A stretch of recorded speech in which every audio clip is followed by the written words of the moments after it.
I used to think that if I worked hard enough, I could just achieve all of my dreams and goals. And then I discovered that's not actually how it works. So what actually separates the top 1% from everybody else are a set of skills that compound over time. These are the same skills that help me break free from 6 figures of debt to build a multiple 7-figure business and build a life that actually feels free. So in this video, I'm breaking down the 5 high-income skills that will make you unstoppable, starting with the first one. Skill number 1. This high-income skill is the one that you need to master first: emotional management, or what I like to call mastering your inner state. This is one of the most overlooked superpowers at your disposal. Most people want to put all of their focus on what they do, and they want a trick that they can do to be successful. But if that was what it really took, in reality, we'd all see all of the employees performing at the same level because they've all been given the same to-do list. They've given the same orientation, the same instructions, the same playbook on how to succeed. So why is it then some people rise through the ranks and achieve success quickly and other people stay plateaued in the same spot for 14 years? Because success doesn't require just physical skill, it requires emotional stability. You can't lead others and make powerful decisions or really grow anything sustainable and meaningful if your emotions are completely running you. Emotional management is the ability to regulate your internal state, to be able to stay clear and calm and grounded no matter what kind of pressure is happening around you. This isn't about suppressing how you feel as a human. It's understanding what drives it and what's causing all of these emotions and learning to lead other people and yourself instead of being led by the emotion. Most people think that their emotions are caused by all of their external circumstances. The deal fell through, or that client canceled on them, or that comment was really negative. But the truth is, your emotions aren't created from any of that. Your emotions are created by what you think about what happened to you. Think about elite athletes. Look at Serena Williams, Tom Brady, Michael Jordan. They will all tell you the same thing: mental composure wins the game. Think about Serena Williams in Wimbledon back in 2012. This was her comeback year. She had a near-death health scare and this long break from tennis, and so she returns to the biggest stage in tennis sports with everything on the line. And in the final match, she starts out strong and starts to slowly lose her rhythm. She starts making mistakes, double fault, unforced errors, and her momentum starts slipping away. And she could feel the tension rising in her body. She could feel the emotional state of the pressure building up. And this is where most athletes would have completely spiraled out under the pressure of how big this moment was. But she caught herself tightening up and shifted her entire focus with a thought, which then created her emotional state of being able to be calm and relaxed. And she went on to win the match and reclaim her title. So this is what she said about it. She said, if you're behind in a game, it's so important to relax. And that's what I do. When I'm behind in a game, that's when I become the most relaxed. Just focus on one point at a time. Just that sole point. And then the next one, and then the next one. And so thinking the thought, one point at a time, created the state for her of feeling calm and relaxed. In a situation where most people just automatically accept, you don't have to be calm and relaxed. Normal people wouldn't be calm and relaxed. This is stressful. This is overwhelming. Instead of feeding into that, she redirected her mind to something that she could control. One point at a time. Emotional management is the skill that you can learn. And when I first started my coaching business, I used to panic every single time something went wrong. Every time there was a failed launch or a refund request or a bad comment from a hater online, one emotional hit could completely derail the day. But then I realized something that changed everything. The way I felt was caused by what I was thinking, not by the circumstance that was happening. It wasn't the negative comment that created stress for me and made me feel like everything was broken. It was the story I told myself about what was happening. And the moment I changed the thought, I felt my emotional state shift instantly. And this is where it really clicked for me. I finally understood in that moment the effect of thoughts create feelings. And that is the key to emotional management. When you understand that you're not living at the effect of what happens to you, you get all of your power back because you can choose what story that you end up telling yourself about what's happening right now. And that story determines how you feel. And so while everybody else is burning out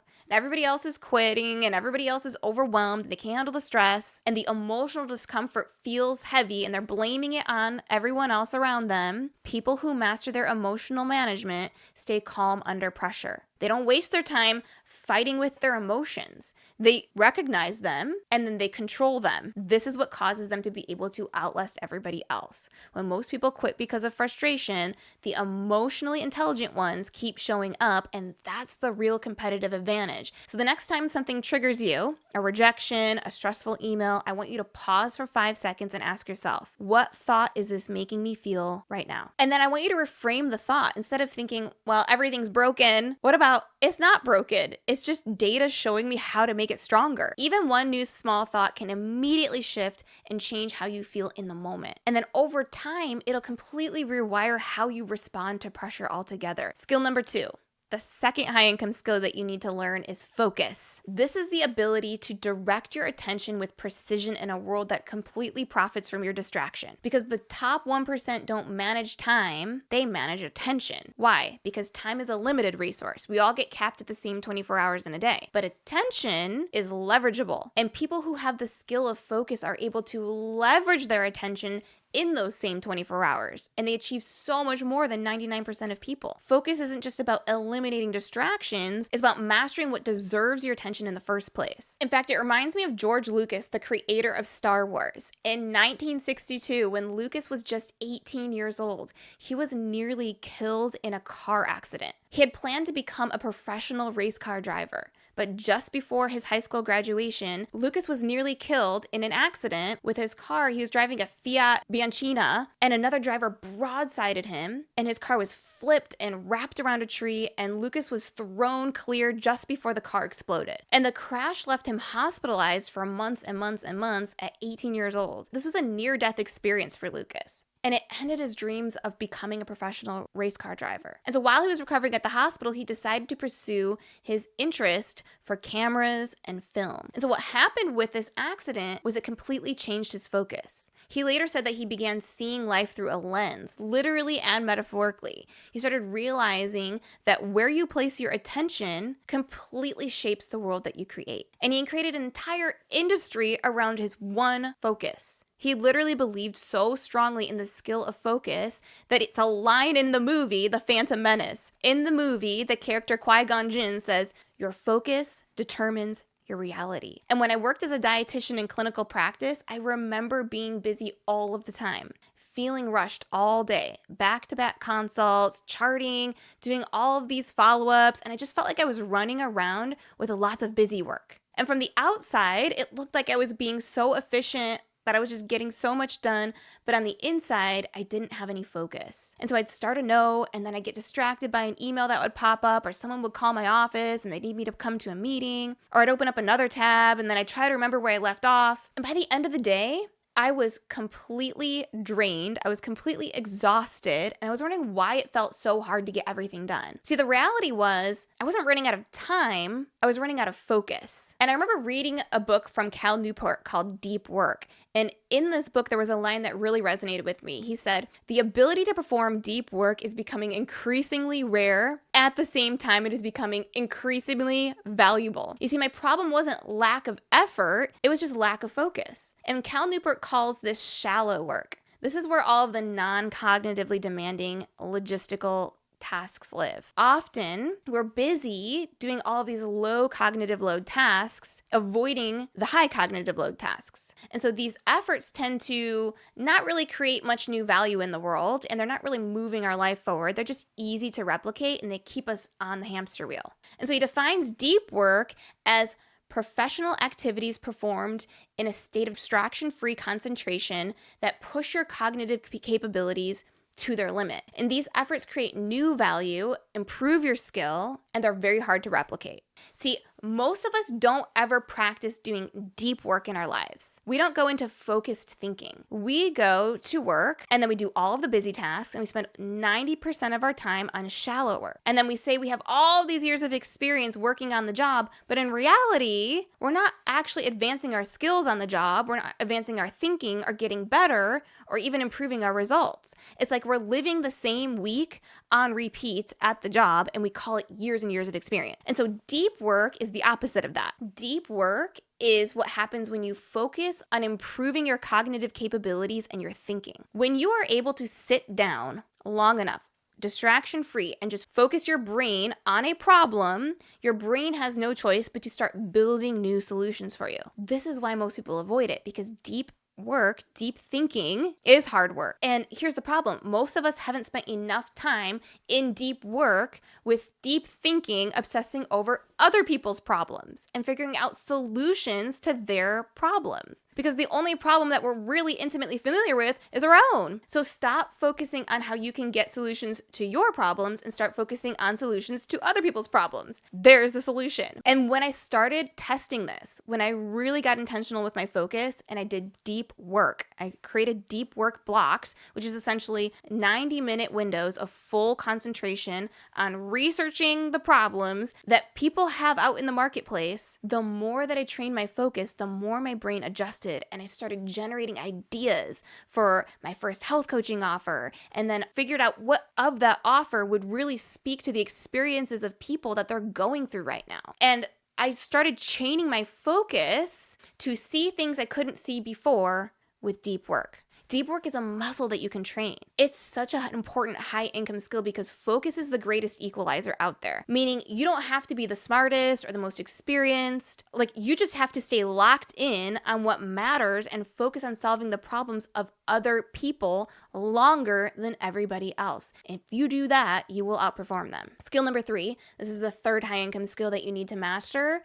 Persuasion. This is the ability to move people with your words, your ideas, and your energy. Most things in life are a form of persuasion, whether you're persuading a client to buy or a team to believe, or even yourself to take action on something. Persuasion is what turns that idea into an outcome. In fact, you can make an average income by doing what other people tell you to do, but you can't create real wealth until you learn how to communicate in a way that moves people with your words, your energy, and your certainty. Most people think persuasion is about talking someone into something, but persuasion isn't about talking people into doing anything. It's about understanding what people want. It's about helping them make a decision they already want and making it for them. It's the ability to communicate in a way that helps people see what they already want and believe that it's possible through you. Because persuasion isn't about forcing people or tricking them. It's about removing their own internal resistance. Think about Abraham Lincoln at Gettysburg, in the middle of the Civil War with a nation completely divided and grieving and broken. And he stood up and spoke just 272 words, less than 2 minutes. But in those 2 minutes, he didn't lecture at them. He didn't defend his position. He didn't even talk about war. He talked about meaning. He said, "It is for us, the living, to be dedicated to the unfinished work, which they who have fought here have thus far so nobly advanced." And so in that moment, Lincoln transformed loss into purpose for his audience. He gave people a reason to keep believing. That is the skill of persuasion. And when I first started out in coaching, I used to completely overcomplicate this. I overcomplicated everything. I thought persuasion meant educating people with how much I know and then teaching my point with more and more data to back it up and logic and detail.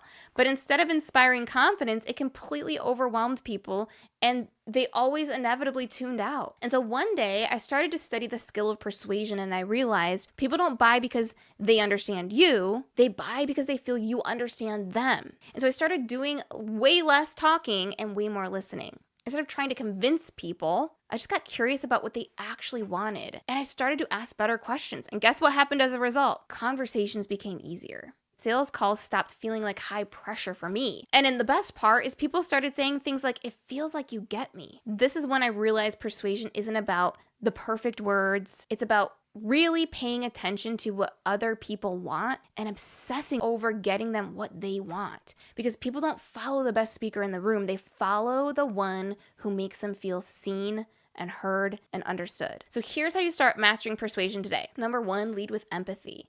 Before you speak, ask, what is this person afraid of? What are they wanting? What are they hoping for? Number 2 is connect emotion to logic. Start with a story, end with the data. that backs up the story. Move their heart before you appeal to their head. Number 3 is mirror their language. Use their words back to them and show them that you actually heard them and you were actually listening. Number 4, believe more in the value that you bring than in the fear of being rejected by them. People buy belief and certainty from you, not your fear and your anxiety and the pressure you're creating. Skill number 4. This is the 4th high income skill that you have to master. Confidence. Here's the truth that most people completely overlook. Most people consider confidence to be an attribute, like it's this personality trait. But confidence is a skill, which means that it can be developed. And so that starts with the willingness to feel courage. Because before you can be confident, you have to be willing to feel uncomfortable. Every dream and every goal begins with a moment where you don't feel ready and you do it anyway. Courage is the emotion you need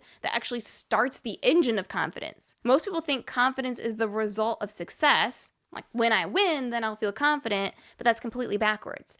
Confidence is what creates success. It isn't about believing you'll never fail. It's about believing that you're going to survive the failure that you're inevitably going to experience. And it's knowing that no matter what emotion shows up, when you have your fails, whether it's fear, shame, embarrassment, rejection, you can handle it. Think about Rosa Parks on the bus in 1955. She showed immense courage by refusing to get up from her bus seat, which helped spark the Montgomery bus boycott and broader the civil rights movement. The most confident people in the world aren't fearless, they're just anchored with courage. Their actions come from alignment to why they're doing what they're doing, not approval from other people. When I first started my coaching business, I wanted confidence so badly. And I kept thinking, once I sign more clients, once I get more results with this business, then I'll finally feel confident to talk to other people about it. But every new level comes with new fear. There is no finish line on this journey. And I eventually realized the goal isn't to get rid of fear, it's to get better at feeling it. And so I started really daring myself to feel discomfort on purpose. And so I'd make the offer even when I knew I was feeling terrified. Even if I felt like I looked nervous, I still did it. I'd hit publish even when I thought the thing I'm publishing doesn't look as professional as it could. And I was nervous about it. And so every time I felt fear, I didn't run from it. My confidence grew. Not because the fear disappeared, but because I proved to myself that I'm the type of person that can handle it. Confidence is an emotional resilience in action. Confidence is a skill built by really stages. Number 1, courage and the willingness to take action, even with the feeling of discomfort there. Competence, which comes from getting in the reps and practice and learning through repetition. And then finally, confidence is where you trust yourself because you've shown up and you've built the competence to do the thing. Skill number 5, the 5th high income skill you need to master is consistency. This is arguably the hardest skill of all. Inconsistency is where your hopes and dreams all go to die because anyone can be courageous one time. Anyone can focus for a day or for a week or maybe even for a few months. It's easy to show up when it's fun and it's new and it's novel and it's exciting. Everyone is chasing the motivation. Everyone wants that motivation. But what actually creates results is repetition. Competence makes you capable. Confidence makes you credible, and consistency makes you unstoppable. Consistency means showing up to do what you said that you were going to do, when you said you were going to do it, how you said you were going to do it, how often you said you were going to do it. Most people only show up when it's working. But what do high performers do? They show up until it works. Consistency is doing what matters long enough for it to matter. Darren Hardy calls it, in his book, The Compound Effect, small, smart choices plus consistency plus time equals radical difference. So that means that you don't need to overhaul your whole life overnight. You need to repeat small, meaningful actions daily until they multiply. It's trusting that your daily actions are compounding behind the scenes, even when there's no visible proof yet. Think about Stephen Curry, one of the best NBA shooters in history. He's known for practicing the same shots thousands of times before a game, just alone in an empty gym. He once said, "I try to make every shot in practice harder than it is in the game. So when the lights come on, it's automatic." That's the compound effect. That's how it works in every real area of life. What the world calls talent is actually just consistency. Anything worth working on is going to come with lots of discomfort. Discomfort is the currency of success. Consistency is what allows you to keep spending on the currency daily when no one's watching, when progress feels slow, when it would be totally easy just to quit. So pick your non-negotiables. What are the things that you know you need to do, and decide to move your goals forward today? Decide today to be the person of consistency. The truth is, consistency is the ultimate competitive advantage because it's the one rarest character trait that most people never cultivate. These 5 high-income skills, when applied, can make you millions of dollars. And if you found this video helpful, be sure to check out this video here where I teach you how to speak with confidence and authority. I'll see you over there.